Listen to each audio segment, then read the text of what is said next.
Friday here at Edmonton Sports Talk. If you're listening on TuneIn or iHeart or at EdmontonSportsTalk.com, please tell your friends how easy it is to check out the show. And if you are watching over on YouTube today, smash the thumbs up for us. Connor McDavid has spoken, and we will get to that. Reid Wilkins was down there for Edmonton Sports Talk. When Reid gets back to the office, I think he's going to hop on with us. Excellent. And I think we're going to actually play the McDavid stuff as well. So we've got lots to get to. I mean, Connor McDavid's first media scrum of the year kind of means we're back, right? Yeah, we're back. Yeah. Yes, we're back. We're back. Even though I keep joking, like, give me another week. Let's ease into it. We've got football.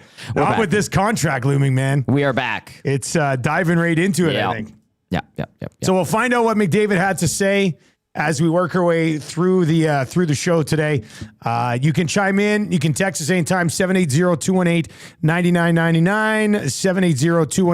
780-218-9999. The Oil Stream is brought to you by Boston Pizza, where kids eat free for the month of September. Dine in only, and there is a minimum spend for all you cheap parents out there who are trying to milk this deal. So we've got that coming up as well for the entire month, which is kind of nice. I was going to make a comment. Hey, man, kids are expensive, but I have no understanding of that concept whatsoever. You don't even, I love my kids, but my credit cards hate them. I bet. Absolutely hate my children. You are collecting points, though, every time you tap. I mean, if we use the right card, yes, we are collecting points. It kind of eases the pain a little bit. Nice. But I do plan on being at Boston Pizza for dinner every night this month just to save some money. I know a guy that made a terrible bet with you that you could probably swindle into if you eat cheap meals. Tony could probably Tony will make it work so that if Tam and I go into Westgate BP's, we also eat for free. Yes. But the kids eat for free as well. All right. We've got lots to get to work our way through this bad boy. And yeah, you can text us at 780-218-9999. We'll get to a few of those as well. I do have to say, right before we went on live here today, Tommy did say, you're not liking this new product. I'm concerned about it. You are, I can tell when there's concern in your face, man, and you are concerned about your lack of Swedish hair cream now. Would you say it was in my eyes? I mean, a little bit. Yeah, a little bit. Yeah, so for tomorrow's broadcast, I think I'm trying this new stuff out. The Swedish hair cream has been discontinued. Chantal is away. She's in Spain on a vacation, so I had to touch base with another friend, Devin, who used to be at Ice House. Yeah. She's now a hairdresser, and I was like, do you have anything that's like this Swedish hair cream? I tried it today. I'm going to have to figure it out by tomorrow. But, so is this another hair cream from Sweden? That you're like, there has to be another rip-off hair cream from Sweden that you can use, man. I'm hoping there is. I mean, I'll go through this stuff. This stuff is like PETA approved, vegan friendly hair paste, flexible hair paste. And I was like, okay, if you think this is going to work, I'll try it. Now, I had been offered a different product that was like $100. And I'm like, $100? No way. I am not doing it. And then so this stuff was way cheaper. Yeah, so a little bit of concern. I know you're laughing and mocking me, but I mean, because I can tell important. like you're legitimately concerned. Like Benny wasn't even paying attention to you, and you're like, Benny, I'm concerned about the hair product. You're a man of routine. Yes. And thank you. Superstition. And so I get it. But yeah, your hair does look a little different. It does. It's a little bit more spread out today. Yes. And I'm like, that's not right. That's not how it should be. I need Tino Vaselino back. I said you should go get some dippity-doo. The boys from Goat Track laughed when you said that. Yeah, I don't know why dippity-doo gets so much disrespect. Not even I use dippity-doo anymore. You do not use dippity-doo. I know I did. You know when I used to do all those CTV morning live hits at the old place? If I had longer hair at the time, I'd pop over to the bathroom in the morning, wet her down, throw in some dippity-doo. No. And I was like, yeah. But I mean, I've grown up a lot since the radio station died. And now I have like, I don't know, it looks like a hockey puck. You take the top off and like that type of thing. You got real hair product. Yeah. Which is good. And your hair looks great on the broadcast or whenever you're doing TV stuff. So there is a difference. Well, it's not hard. It's pretty short right now. Keep it pretty People neat were calling and me tidy. Lego head recently. So that's not nice. Yeah. Well, I mean, I think Lego characters have good hair. Yeah, they do. Yeah. It's consistent. Yeah, they certainly. look pretty good. Tango over on the chat says, I'm more concerned about Tommy's hair than I am about McDavid's contract status. Thank you, Tango. Which Me I too. guarantee you are as well. Yep. And I honestly think I'm more concerned about your hair than because I want you to be in a good mental state, working here and doing games for TSN. Thank you. And then McDavid's contract will be fine. But we'll hear what he had to say today. Bet he's going to grab that. We'll play that in a little bit. And then, Reid Wilkins was down there for Edmonton Sports Talk. We'll get his thoughts on everything when he gets back to the office as well. So, look, we're going to get to the McDavid stuff. Yes. But maybe we get to the rankings of importance to get us going. You want to do that? Yeah, let's do that. And then we'll get into the McDavid stuff. Okay. And also we'll take a look at the Whipping Boy bracket as well. Looks like Darnell Nurse is going to be crowned. Actually, Benny, do you have the McDavid stuff? Just like in like. Okay, well then we'll do the rankings importance after. Let me know when the McDavid's ready if you're that close on it. We'll get there. The Whipping Boy bracket. He's beating Chiarelli. It looks like Darnell Nurse, a true Whipping Boy, is going to actually be crowned the champion of the Whipping Boy bracket. Which look, Chiarelli's been more criticized. Yeah, but he was deservedly criticized because he sucked the big one. And that's important to note because it's. Yeah, and you kind of delineated that the other day, and I think people obviously grasp that concept. But I thought to myself, like, who is more to blame for issues? And I'm like, Peter Chiarelli, 100%. But Whipping Boy, if it's true Whipping Boy by definition, I get it. Darnell Nurse. He's got 61% of the vote on Twitter. He won the YouTube vote earlier today. This reply right here is perfect. Nurse contract is a lightning rod. Chiarelli was just an idiot. All right, let's get into what Connor McDavid said. I think it's about 8 minutes. This is his chat with the media. Reid Wilkins was in there with that EST mic. He's going to hop on here on the oil stream as well and get a few thoughts on that. Obviously, on his show today from 3 until 6, he'll have more thoughts on it, but we definitely want to talk to him as well. Here's McDavid this morning. Where is it at? Where's your mind at? I mean, obviously a couple stories yesterday too. Nothing really to add. I mean, nothing else to say. Taking our time, and that's going to be the answer for at least a little bit here. So we'll see. Is part of it, Connor, for you just evaluating, this year where the team's at, but also trying to picture what the future looks like? I mean, when you're trying to plan the next 3, 4, 6, 7, 9 years of your life, you don't just come up with, you don't just dream it up in one day. You take your time, talk it over, think about it some more, talk it over again. It's not something that I take lightly. It's not something that my family takes lightly. As I alluded to yesterday, I put everything I have into this, into my career, just like everybody here. You only get one chance to do it and to do it right, and that leads to taking your time with it. Nothing else to really say. You mentioned you're very confident with where the team's at. Obviously, back-to-back Stanley Cups. And I think maybe some forget, you really dominated the West, right? This year last year, in Vegas and Dallas. And just you've seen where your team came from when you started a decade ago. What are you most confident about your group that you can stay in that legit contender spot for a few years? Mostly just the experience of it all. The core guys are still here. Maybe a couple changes here and there, but the core guys that have made kind of a few runs at it are here and know what it takes and know what that disappointment feels like and know how motivated we are. So that gives me lots of confidence in this season. Beyond that, remains to be seen. Are you you're talking about planning out the next decade of your life potentially? So are you more contemplating the length of this deal as opposed to what your cap hit might be? As I alluded to yesterday, trying to come up with a solution that works for everybody. As I said, I put everything I have into this and deserve to be paid what I feel is fair. With that being said, this is a salary cap, and my only desire is to win. So trying to figure out that balance is tricky. A shorter term deal though does financially, but for a lot of reasons seems to make sense. We've seen other guys do it. The NHL obviously reduced the length now down to 7 moving forward. Is a shorter-term deal, whether it's 2, 3, 4, does that make more sense because it gives you more options? I said all options are on the table, and that would mean length of term, short term, long term. Yeah, no term. You know, it's all options are on the table, as I alluded to, and so that would include a short term deal. Yeah.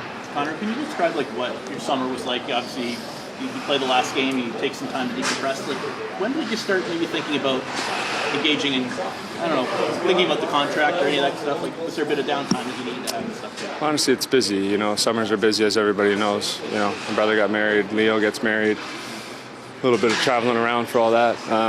So truthfully, not too much time to spend thinking about it. You know, this summer was about celebrating other people, and it was exciting to be a part of those and to see the people I care about, you know, have that special day. So that's what the summer was about. You mentioned that you want this to be a distraction, you want anything to be a distraction because of how important this year is for the team. How does it not be? How do you guys as a team make, you know, your situation not a distraction? If guys can't play hockey because people are talking outside the room, then I said yesterday, you know, it's probably not the line of work for you. So it's a loud market. You know, it's a story, sure, but you know, we've played through coaching changes, GM changes, winning streaks, freezing cold streaks where we can't win a game, and it's just as loud. So it's your guys' job to talk and write stories, and everybody understands that, and it's our job to play hockey. And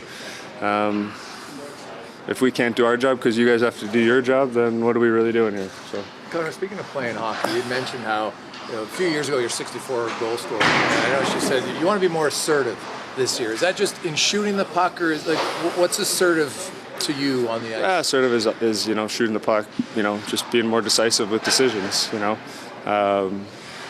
part of my talent is the ability to change my mind, but you know, at times it can take away from, you know, shooting the puck, taking it to the net, taking it to the hole, whatever it is. You know, I look back on scoring 50 or 60 or whatever. It was, you know, a lot more shooting, a little bit more assertive, aggressive around the net, and something I can get back to. What do you think of the potential changes with the forward group, potentially Alex Boy, Howard, Magic Ronnie's here now? Just what are your thoughts on the changes that happened in the summer, especially with the forward group? Yeah, you know, we got younger and a little bit faster, maybe. You know, it's a big jump. It's a big jump to be asked to not only come and play in the NHL, but be an impact player and play in your top 6 or your top 9. You know, it's a big ask. And, you know, obviously Sav's played a couple games, and, you know, it's going to be new for Howard, but he seems like he's capable. So, you know, that side of it's exciting. But again, it's a big ask. You know, I know what it's like to make that jump. It's not easy.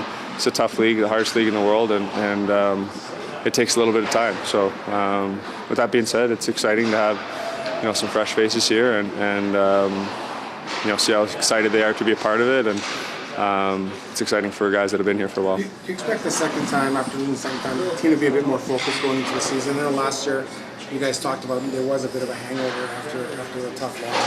How do you expect the team to react going into this season after the second time? It'd be nice to get off to a good start. You know, obviously that's the focus. You know, I stand here and talk to you guys every September about the need of a good start, and it seems like we've kind of struggled with that the last couple of years. So that's where the focus is at, making sure our group is ready to roll and get out of the gates hot. It'd certainly save us a lot of headache down the road. You know, so that's the focus. You said yesterday that you feel like you have a lot to prove. Can you, I don't know, flesh that out a little bit? Maybe Cup Finals and yeah, everybody's always got something to prove, and I'm no different. It's a new year, a new season for everybody, and I'm excited to get going. I'm excited to get back to a level that you know, I can play at, and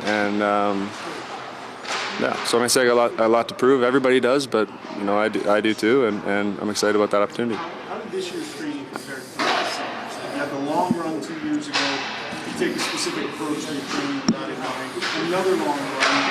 Did you be different this year in the way you sort of approach that potential fatigue or your intensity? This year would have been a little bit different. Just never really got out of shape this year. You know, last year took a lot of not a lot, but more time than I would normally off. And this year kind of went with the approach of, not getting out of shape per se. So just kind of building on what last year was, and obviously healthy and everything's good. Taking that time, and that's important too, but never really got out of playing shape, I would say. Connor, I don't paraphrase here, but in your season-ending avail, you said, if there's a window to contend year after year, then you'd have no problem signing. So I just wonder what your mindset is on kind of the future of this team and what you're evaluating as you're looking to kind of make that call, or what you're seeing, I guess, for the future of this team. I'm going to give you the whole spiel again about how it's a big decision and I don't take it lightly. That has nothing to do with the team, has nothing to do with anything other than a decision that my family and I are comfortable with making, and that's what it's all about. So that's where it sits. All right, so there you go. That is Connor McDavid. This is Reid Wilkins who joins us now. Reid, how are you, buddy? Doing great. How are you guys? Oh, we're excellent. Good to see you. It's good to be here and see you, Dustin and Tom. Hey. I almost wore the hoodie today because it is cooling off. Yeah, I know. I have to wear it. It's a morning hoodie. It's nice and light. Oh, right? yeah, for the morning show because it'd be cold it's when you're chilly in the morning. Yeah. Yeah. There's frost on my truck today when I was driving in. Did you have to scrape? No. Thank goodness. That would have sucked. Getting to the nitty gritty, hey boys. Yeah. Well, look, man. There's a few things to discuss. We don't want to keep you for too long because you got your own show coming up from 3 to 6. You have a lot of comments on it. But Reid, you were down there in that scrum. What was the vibe like? What was the vibe you got from Connor, and what did you think of what he had to say or not say? Yeah, he's just absolutely committed to being non-committal. Is what I'm hearing. I mean, really, just again, the all options are on the table. The same thing, I guess he was first kind of asked about it at the orientation camp last week. He's kind of saying the same thing. I mean, I asked that question. It was about the fourth one in. It sounds to me like I said, is the length of the contract a bigger issue than the money? Because making the assumption that he can pretty much make what he wants. Make whatever he wants, yeah. But then he said, well, but I'm also, I've been doing this a long time and I deserve to be well paid to do it. So he kind of said, this is maybe my shot to really cash in, or I guess think about cashing in down the road if he signs something shorter with the Oilers. Yeah, it's and he also said when he was asked about, basically, I think it was Gregor that asked him, basically, but the quality of the team. Yeah. And he said, well, this year we look pretty good, I think. And then he didn't say much else. And I know that's been a concern, is he looking, and I think Elliot Friedman suggested that on his podcast, is he looking 3, 4, 5 years down the road and thinking how good is our drafting and our prospect base and all that kind of stuff. I don't know how deep Connor McDavid is going to think about that. I mean, the more I hear, and now being there with him today, the less and less likely I feel that this is going to be a max length deal. Fair. Because he can still do 8 years, right? The 7 years. Yeah, he can still do the 8 years. The 7-year cap starts next year. Mm-hmm. Yeah. I mean, it would be hell if this was a 1-year deal.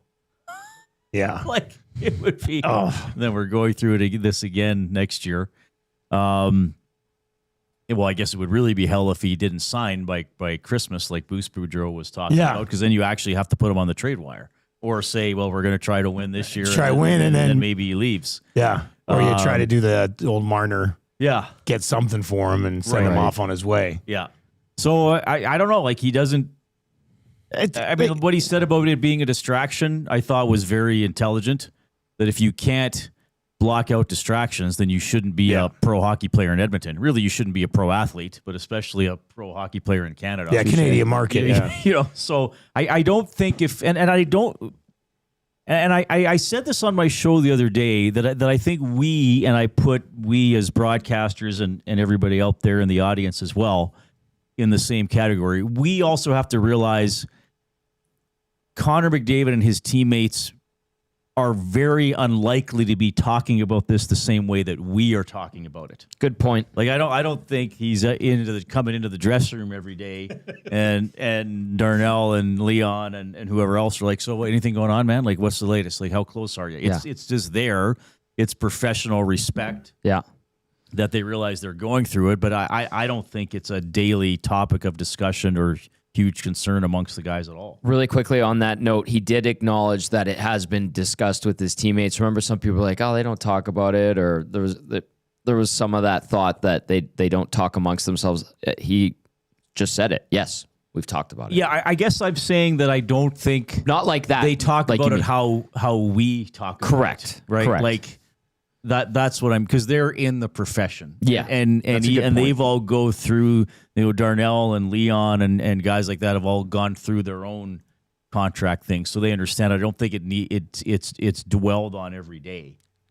Yes. 100%. Yeah. But of course the teammates know that it's a story and all that kind of stuff. But I'd love to know what they actually would say to each other.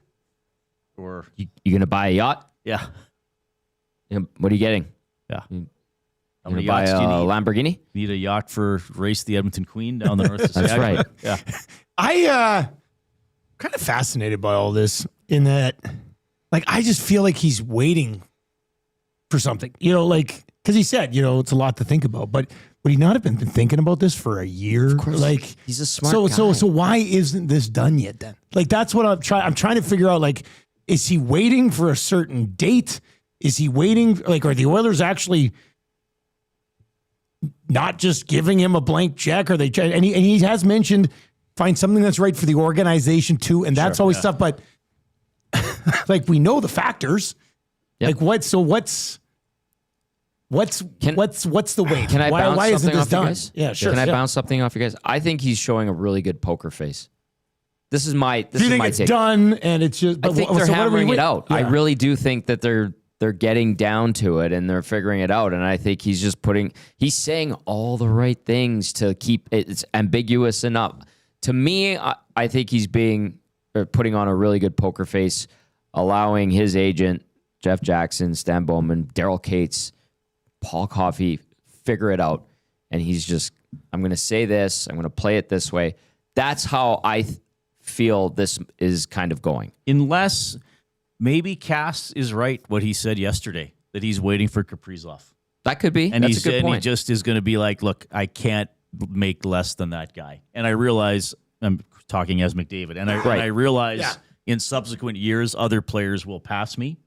Sure. But at least for a year or two, I should be the highest paid guy because I'm the best. Yeah. I'm better than Kaprizov, and I've won more playoff games than him and all that kind of stuff. Maybe that is a factor. He did in his discussion with Rashog. I was reading through the whole thing too. He actually is saying, like, I'm really good at it. Like, he's acknowledging, like, I'm the best. This is quite frankly the cockiest he's ever sounded. Yeah.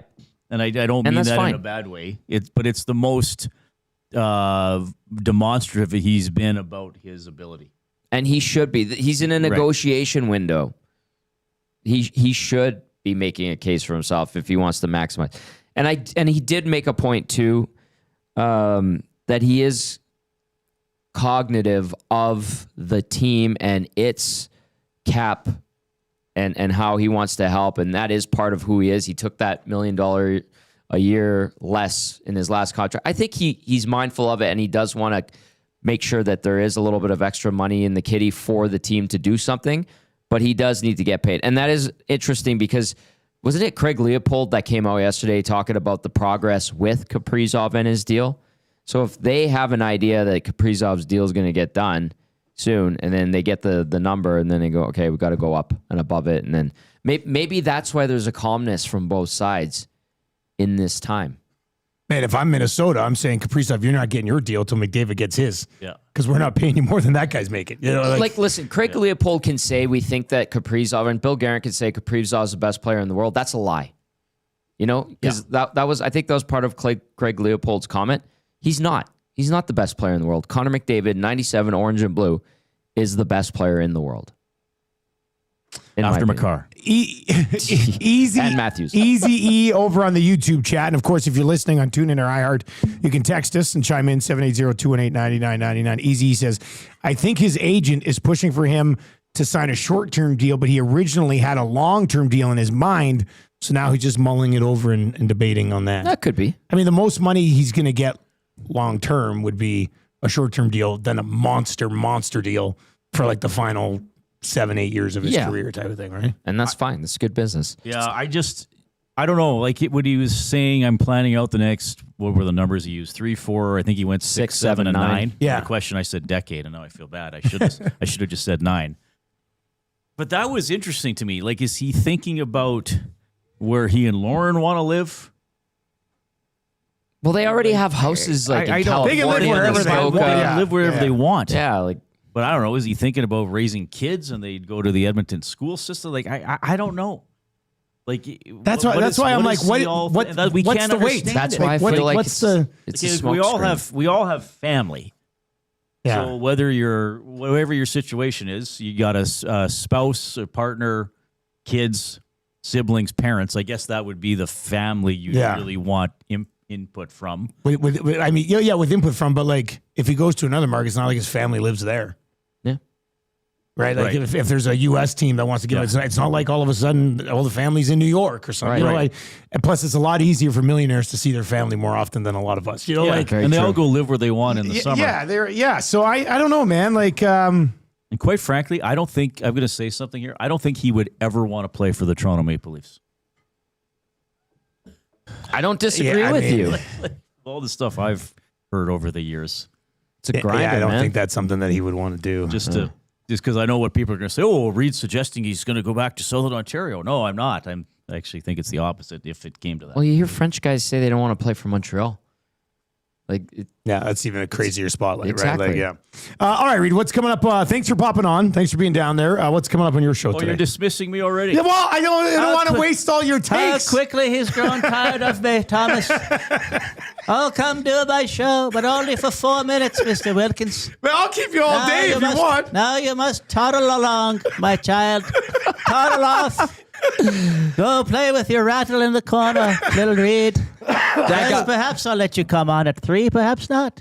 Someone get this man like a staff. Are you drinking and at the availability? What's going on here? Well, I should have been. It would have been more fun watching that crappy captain skate. Well, talk about next time somebody writes in after game about no hitting and no checking in a regular season game, I'm gonna be like, go to a captain skate. Hey, it's like how good did they look today? Some AHL guy like dangled 4 players and then beat the goalie over the blocker. It was one of the 3rd or 4th string guys. Yeah. Like, was it Max Jones? I couldn't even tell who it was. Savoy looks great though. We have McDavid clips, discussion, reaction. Sure. I always love to hear what Jay has to say about it because he's now broadcasting like us, but he spent most of his adult life kind of listening to guys as like a fan, us. So he has a different perspective as well. Jed Roberts is hopping on today. Excellent. Past the Pantry Athlete of the Week is today. Of course, we'll talk Elks and Stamps. It'll be a really fun show with a lot going on. Excellent. Well, you can listen to it 3 to 6. Or you can watch it on YouTube from 3 to 6. Listen to it on TuneIn, iHeart, EdmontonSportsTalk.com. Goodbye, Reid. Thank you for... I can't even attempt that voice. I can't do it either. Did you see the one hand that he put out? It was like an old man hand.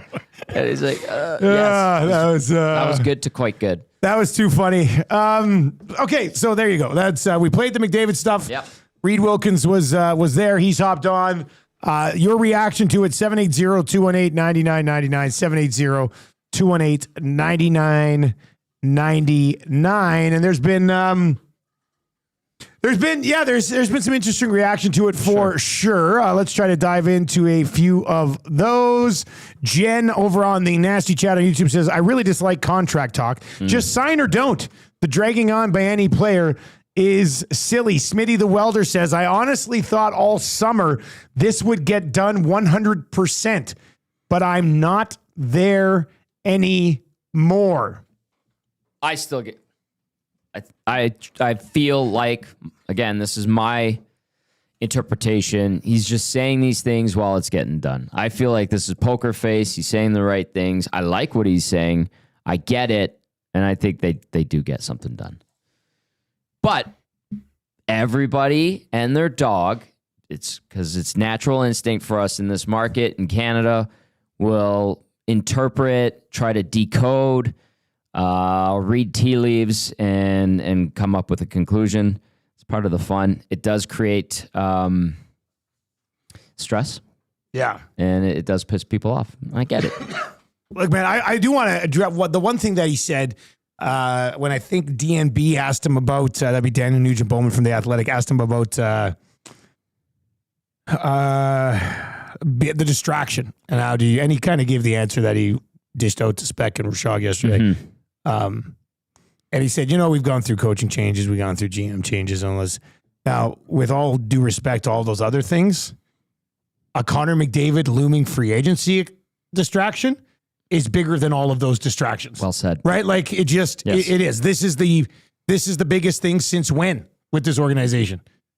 If Connor McDavid is in a contract year and unrestricted free agency is 9 months away and he doesn't have a deal signed when the puck drops, you say it won't be a distraction, but every single market he goes to, the other media are going to be asking him about this if he's available at those times. Maybe they kind of keep him under wraps for much of the year when he's on the road and stuff, and they can do that obviously and kind of protect him a little bit from this. But they might not ask you because they don't know who he is. Yeah, but like this is the biggest story. He talked about you guys have to write your stories and people talk, and if we can't handle what you guys read, that's fine. But this is bigger than any other distraction that they've seen since he was drafted in 2015. So point. This is a different beast. Yes, it is. This is not, the Oilers have lost 8 in a row. This is, your entire franchise is hanging in the balance right now. Get something done. Dare I suggest this? But the potential of him moving, which again, I don't think is going to happen, would be hypothetically as big of a story as the Gretzky trade/sale. I mean, I was 7 when that happened. I know obviously all about it. Mm-hmm. And it still seems ridiculous to me that something like that happened. But it would seem ridiculous to me that something like this would happen as well. Like it's just the magnitude. Yeah, I mean, if it's not a 1B, it's 2 on the list. It's Cole Harbor Joe texts in, says, boys, after today, this is the first time I've actually thought that he might not re-sign here. I disagree. But I understand why you would think that. Cole Harbor Joe.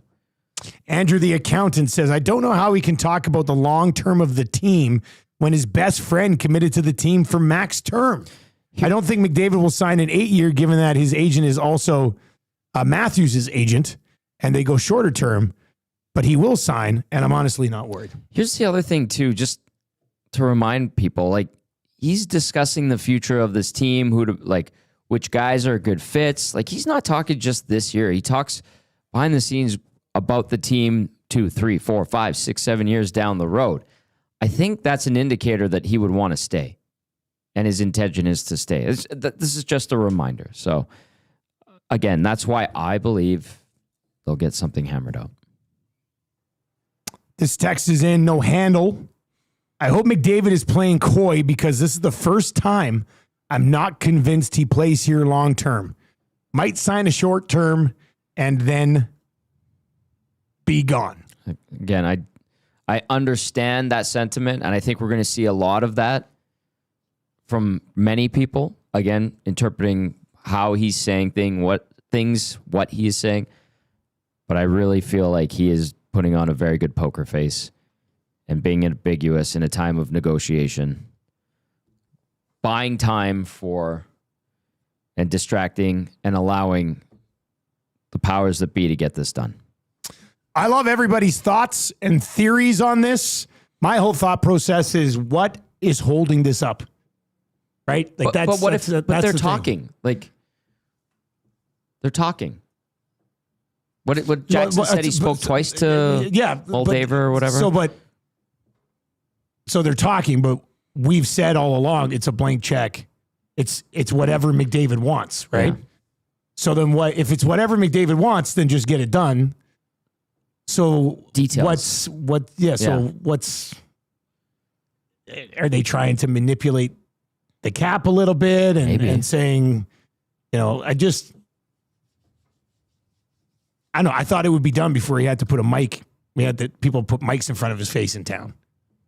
But like he said, he had some weddings to go to. in the summer, and he couldn't think about this. So cool. But although I will say this, I still don't think he goes anywhere. I think it's a 3 or 4 year deal. He takes a run at a few more Stanley Cups here. If he doesn't get one, adios, see you later.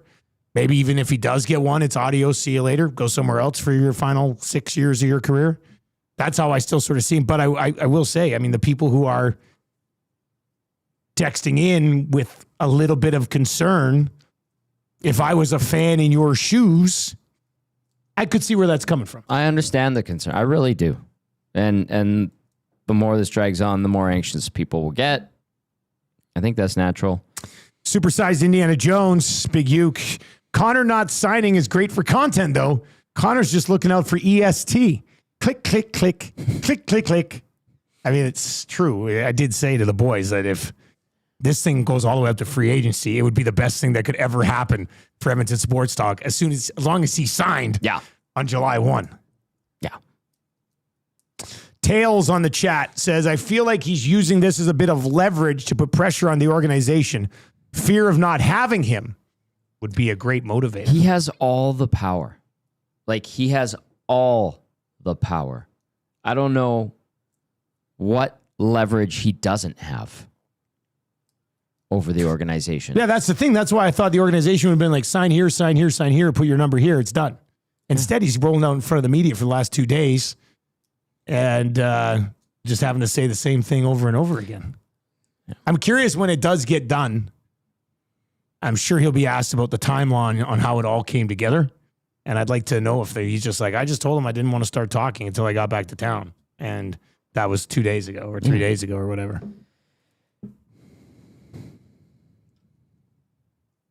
Smitty says, what are they talking about, Tommy? There's nothing to discuss.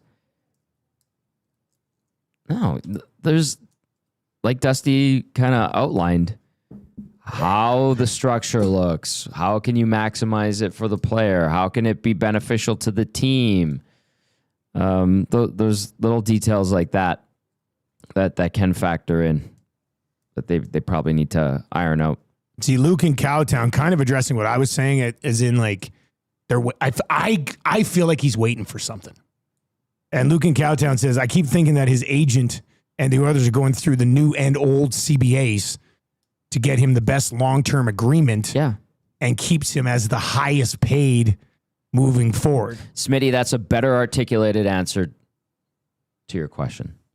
What Luke from Cowtown, in Cowtown said, yeah. Saying, what are they talking about? There's nothing to talk about. There's details that need to be hashed out. Uncle Dave texts in at 780-218-9999. I think the key point to McDavid's speech, or his availability, I guess you could call it a speech, he wants to win. What other team is in a position to offer Connor the money he deserves and provide an opportunity to win the cup in the next few years? You could pick a couple of teams, but he wants to do it with his best friends. His best friends have committed to the city and team long term. He's not going to get another scenario like that elsewhere. I think it's pretty straightforward, unless he's willing to just uproot and leave, which I feel like he probably isn't willing to do, in my opinion. The rookie says, I like to imagine that they're offering max term, max dollars, no trade, and Connor's like, no, give me all the trade authority. Well, no trade would be all the trade authority for him. Correct. Right? It's his call. Yep. Where full-blown, no movement, whatever. Yep. Raider Jesse texts in and says, this is why it's best to already be dead on the inside, thanks to a lifetime of being a Raider and Oilers fan. No one can hurt me anymore. Andrew the accountant would add, his damn agent is the CEO of the team. What more leverage does he need? He has all the leverage. That's the other thing. He has a $2.2 billion franchise at his mercy on their knees. Can you imagine if they're somehow trying to work in a percentage of ownership? I don't think you're allowed to, but then change it for Connor. They're getting the tree planting LLC done right now. Maybe that's what it is. Yeah. They're waiting for the approval on the fake company so that Cates can pump another $40 million into his account. Maybe that's what they're doing. Oh God, that's so bad on Kawhi and Bulmer. Awful. We are in the middle of, I guess, your Popeyes spicy headlines, because this is what everybody's talking about right now. Connor McDavid's availability from earlier today. Check out the chicken dippers, now available with Popeye's new signature sauce. Get your hands on those today at all Popeye's locations. Mark texts in. I'm surprised that no one is making this connection. Who is the guy in the shadows of the old boys club that's been behind the hiring of big-name GMs? Hired Chiarelli, then Holland to clean this mess up. Both were negligent in cap management, and Jackson, after his first offseason, doesn't inspire a lot of hope for me. They have 29 and 27 in their primes. That's what... Gotta read that one again. I am surprised no one is making this connection. Who is the guy in the shadows of the old boys club that's been behind the hiring of big name GMs? Are you suggesting Kevin Lowe? No, I don't think so. I mean, Paul Coffey would be more of a link because he's like right in the ear of Daryl Cates. Yeah, but, he is. I don't think that's. I don't know. I think that's diving into the weeds a bit. Shanzi, bstrees.com. It's Bob Stauffer Trees. Can you imagine? No, I can't. I don't want to. That Stauf is somehow involved in a scandal with McDavid and, oh, God. Can you imagine the commercial? It's Bob planting a tree. Hi, I'm Bob Stauffer. Connor McDavid works for me at Bob Stauffer's Trees. bstrees.ca, where we plant one tree at a time with the utmost care. And he's like holding a Mark baby is saying tree. Bob Nicholson. He's saying his connection with Bob Nicholson. Bobby Nix. I don't think Bobby Nix. I know Bobby Nix has nothing to do with this. His influence. Yeah, is that's starting to go. That's pretty much out the door. Yeah. No. Baggio said everybody should check out what AMA has for registration for new corporations under the Cates Group. Imagine if they found one. Oh, boy. Roadpylons.com. You know what's crazy? That's funny by Baggio. At the same time, do you think that because of what happened with Kawhi and now this investigation, that people are looking into pro team owners and their subsidiary companies to like sniff this crap out? To be honest with you, man, I don't think leagues want this to come up, so they're not going to look at it at all and then play dumb if it does. Or they put out a memo and say, clean up, do not leave any. I think they're probably just like, let's just hope Pablo Torre doesn't focus on our league right now, type of thing. Oh. Not saying that's greasy. They're not saying that there's a ton of greasy stuff going on, but I'm sure there's the odd way to move money around. Yeah. Guaranteed there's loopholes that these guys figure out and utilize. Statue Boss Productions. At what point does his team have to ask for a list of trade destinations? Honest question. They cannot afford to willingly walk him to UFA. I know they may have no choice. We're not there yet. Yeah, there's a long way to go here. I don't even want to go, you know there what? Yet. I will say that if the puck drops on the regular season and there's no deal done, then all bets are off. That noise gets and I would throw that out. Like I'd throw all this like, oh, I'm not worried about it anymore, right out the window. Like that would be interesting. Yeah. All right, we've got rankings of importance that we got to get to. Can I throw one little note in before we do rankings of importance? Better be significant. Matthias Ekholm, Jim Matheson put it out there. Matthias Ekholm was playing with a torn abductor muscle. So remember I was saying he had a pretty significant injury? Yeah. It was an abductor muscle, and so now it's out there. That's tough to play with. Yeah, that would hurt a little bit. Yeah. Okay, sorry. All right, now let's dive into, it's a good little update. Let's dive into the numbers game for Play Alberta. We got a ton of EST specials for both CFL and NFL this weekend over at Play Alberta. Use the code EST Sports, and you will get a $50 free bet on a $50 deposit with the code EST Sports over at Play Alberta. All right, Tommy, recap the 25 through 21. Yep. Number 25, Max Jones. Number 24, David Tomasek. Number 23, Curtis Lazar. Number 22, Noah Philp. Number 21, Ty Emberson. And a shout out to Amishman19, who said, finally, the moment we've all been waiting for. Somebody in the chat earlier said the most anticipated number 20 of all time. The best number 20 of all time. Thank you very much. All right, so there you go. Jones, Tomasek, Lazar, Philp, Emberson. It's Tommy Gazzola's rankings of importance for the Oilers roster for the upcoming season. No. Stop laughing. Number 20 on the list, Tommy. Who do you got? The one and only Matthias Bartholomew Janmark. Matthias Janmark, a little lower than I thought you'd have him. I had him higher, but I consulted with Reid Wilkins and Benny Thompson on this a little bit, and they convinced me to drop him from 17, 18 down to 20. I agreed with them reluctantly. Again, he does a lot of good things defensively for the most part. He's not perfect. Works his ass off, shows up in the playoffs. Every now and then he gets a point, not very often. So Matthias Janmark in at number 20. Versatile, plays center, plays wing. Only kills. Okay, so let's get number 19 out there, and then we can discuss. Who's number 19 on the list? This is a guy I had lower, and then Reid and Benny. So you're in for this is not Reid and Benny's rankings of importance, Tommy. Again, this is yours. You stick to your guns. I know. And I did in certain instances. Kasperi Kapanen. And so Kapanen ahead of Janmark. I believe that Janmark has more value to the Oilers than Kasperi Kapanen. But Reid made a good point. This Oilers management and coaching staff seems to really like Kasperi Kapanen. I don't see it the same way they do. I understand that he has way better high-end ability than Matthias Janmark, but it's not consistent. He'll do it for a couple of games. He looks good, and then he disappears for a while. I understand why St. Louis waived him. I was surprised when they decided to keep him around. So they're clearly going to put him in positions to succeed. Sometimes he does, sometimes he doesn't. So I put him in at 19. I had him behind Janmark, but really it was Reid saying, Tom, how much they value him. I know, whatever but reason. I'm like, yeah, who's quicker to come out of the lineup? Kapanen. Exactly. That's why I would have Matthias Janmark. Thank you. Probably at 19 and you get Kapanen at 20. Yeah. All right, number 18. Number 18, Troy Stecher. 3 spots higher than Emberson? Yeah. He's a veteran. He can play well. I know he gives you everything he can. A little bit undersized, but he busts his ass, and he does make a good first pass. So, when the game's not overly physical and he's not getting knocked around, he can be a good defenseman, and I think there's value there. So I do have him a bit ahead of Emberson, but I think there could be growth for Emberson, and we could get to this list next year and Emberson's higher up. But right now, Troy Stecher at number 18. I sure hope that by November, Emberson and Stecher are flipped.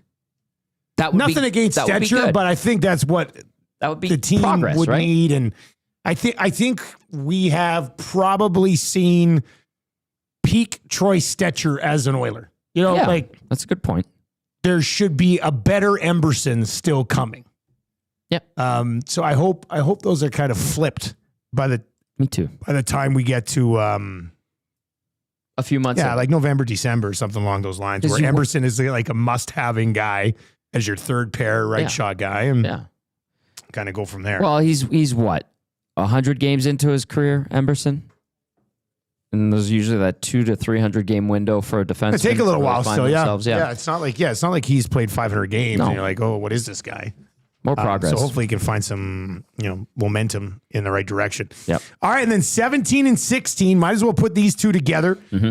YouTube Trev won't agree with the order. That's okay. But give us 17 and give us 16. Number 17 in the rankings of importance heading into 25-26, one Isaac Ike Howard. Again, this is a guy that will have potential to move up, and I think even significantly, depending how he adapts to playing pro hockey at the highest level, playing with two of the best players in the world. If he does get that opportunity, earns it in training camp.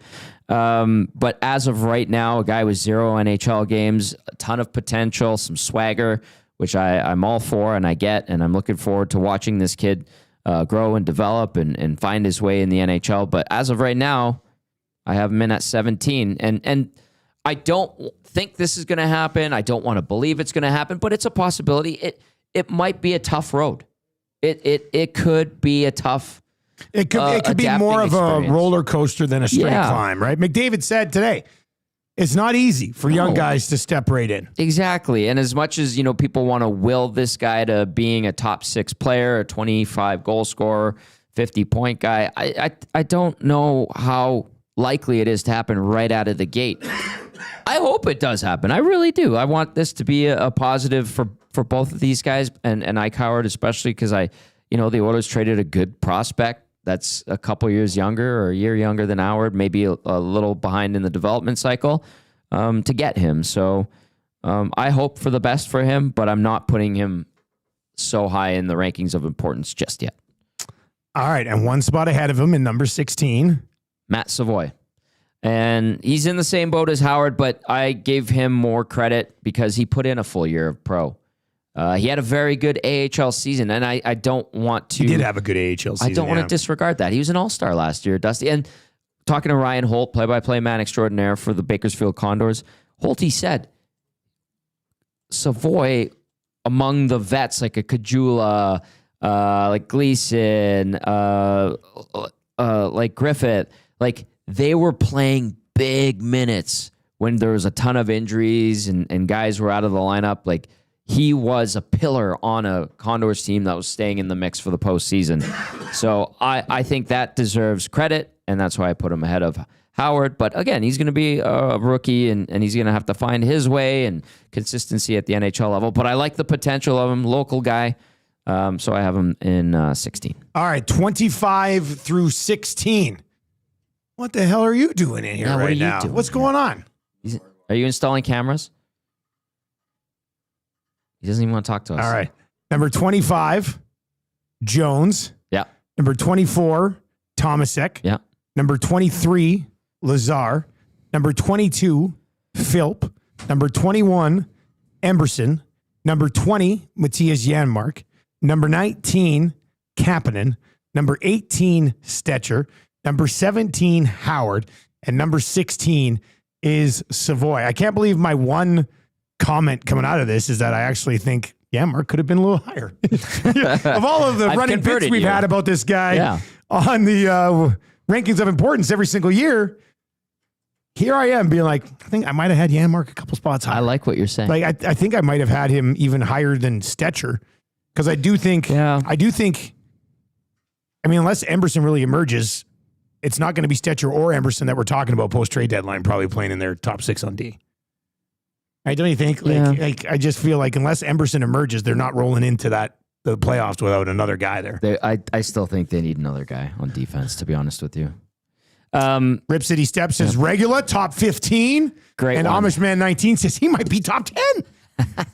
I'll let you guys in on a little secret. He didn't make the list. He did. Well, Tommy, don't spoil it. These people are very much anticipating. What's up? Yeah.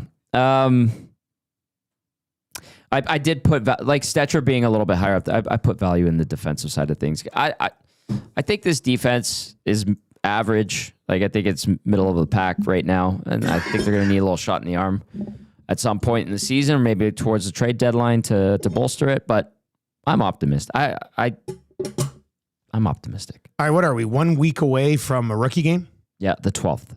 So then we can really start to overrate Howard and Savoy. 100%. You know what? It'd be nice to have a reason to watch the rookie games again. I'm looking forward to watching it. I was debating, do I watch the stream or do I I'll just go to the game and get a firsthand look at those guys in action. Maybe McDavid's waiting for that. Yeah. He wants to take the pressure off of Savoy and Howard for their first rookie game by announcing his contract that day and taking the spotlight off them. That would make sense to me. Oh, yeah. Maybe. I love that theory.